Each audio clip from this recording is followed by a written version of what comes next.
Bonjour, que Dieu vous bénisse. Nous voulons partager une pensée dans ce moment. La pensée est intitulée « Qui nous sommes en Christ ?» Il nous arrive de nous poser trop de questions. Il y a plusieurs personnes qui définissent qui ils sont en Christ. Il y a trop de choses, de bénéfices lorsque quelqu'un entre en Christ. La première des choses, il devient enfant de Dieu. Lorsqu'on croit en Jésus-Christ, comme la Bible dit dans Jean chapitre 1, verset 12. Mais à tous ceux qui l'ont reçu, à ceux qui croient à son nom, elle leur a donné le pouvoir de devenir enfants de Dieu. Nous devenons enfants de Dieu lorsque nous recevons Christ. Nous ne devenons pas enfants d'un homme. Nous ne devenons pas enfants, je ne sais pas, de bishop, de pape, de qui, mais nous devenons enfants de Dieu.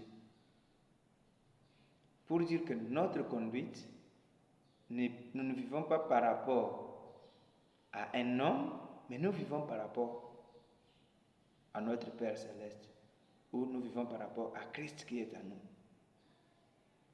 Un enfant qui se conduit à l'encontre de ce que son père est, ou de ce que son père a, ou de ce que son père attend de lui, cet enfant-là fait la honte de son père. De même, un chrétien, un enfant de Dieu, quand la Bible dit nous devenons enfants de Dieu, c'est-à-dire nous avons fait les transferts, nous étions du monde, mais maintenant nous sommes devenus du ciel. Waouh, quelle merveilleuse chose de devenir un ciellois, mais vivant sur la terre. Nous avons double nationalité sur cette terre. Nous sommes, peut-être si tu es congolais, je ne sais pas, tu es américain, tu es, je ne sais pas, français, tu es, je ne sais pas qui. Mais en même temps, quand tu es en Christ, tu deviens ciellois. Alors, avant de continuer de dire que nous sommes en Christ, j'aimerais dire à celui qui me suit, toi qui me suis à ce moment, il ne te plaît pas de faire partie de cette grande famille. Pourquoi veux-tu rester dans l'homosexualité, le lesbianisme et toute autre chose? Il est temps, profite. La grâce est venue frapper à ta porte. Dieu n'attend pas que tu changes, mais c'est Dieu qui va entrer en toi pour te changer. Waouh! Lorsque nous sommes tels que nous sommes, les enfants de nos pères ou de nos parents biologiques, mais lorsque Christ entre en nous, il fait de nous les enfants de Dieu. Alors, je te propose, avant d'aller loin, de venir à Christ pour devenir son enfant. Chaque enfant a un héritage et nous avons, premièrement, un grand héritage que le monde ne peut donner, c'est la vie éternelle. Ah, je ne peux pas rater ça. Je veux vivre avec Dieu. Et toi aussi, tu peux le faire.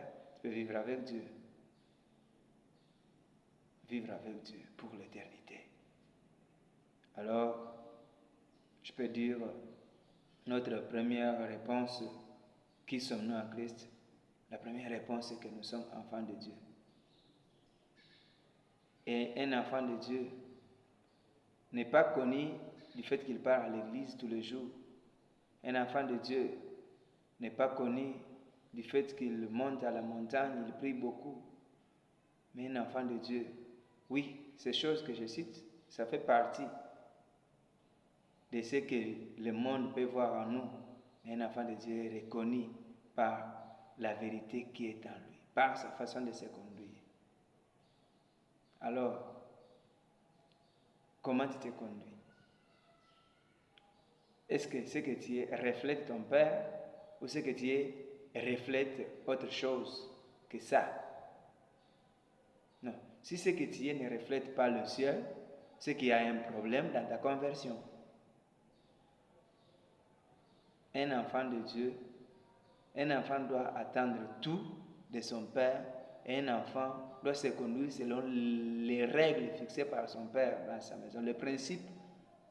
Et nous, étant enfants de Dieu, nous sommes conduits par les principes divins, les principes célestes qui nous conduisent. Nous ne nous réveillons pas faisant des choses comme nous-mêmes nous les voulons, mais nous faisons les choses selon que le ciel, le Père, attend de nous. Alors, je vais te dire une chose. Tu es déjà chrétien. Regarde un peu ta conduite. Est-ce que ça plaît à ton Père? Vous êtes devenu enfant de Dieu. Quel transfert! Et la Bible dit, lorsque nous devenons enfants de Dieu, nous sommes cachés avec Christ en Dieu, dans les lieux célestes. Intouchables. Waouh! Nous sommes des intouchables. Hein? C'est bien, n'est-ce pas? Mais un intouchable, comment tu vis? C'est nous-mêmes qui autorisons le diable de nous toucher. Vous savez ça? Parce que nous oublions ce qui fait notre protection. Alors, rappelle-toi que tu es enfant de Dieu et tu ne dois pas vivre n'importe comment. Ton Père a des principes qu'il t'a déjà donnés, que tu dois suivre. Il n'est pas un père dictateur, mais il est un père qui te laisse ce que tu dois faire, qui te montre la bonne voie que tu dois suivre. Alors, tu es là, le Seigneur te connaît et il veut que tu lui appartiennes de toute ta vie, afin qu'au jour de son avènement, qu'il puisse t'accueillir, dire: mon fils, tu as souffert, oui, voilà la récompense. Il y a la récompense pour un enfant. Je vais continuer à parler sur ça. Il y aura plusieurs parties que nous allons partager. Mais pour aujourd'hui, j'aimerais que tu puisses au moins penser, es-tu enfant de Dieu? Si tu ne l'es pas, pourquoi ne pas les désirer aujourd'hui? Que Dieu te bénisse, toi qui as pris cette décision.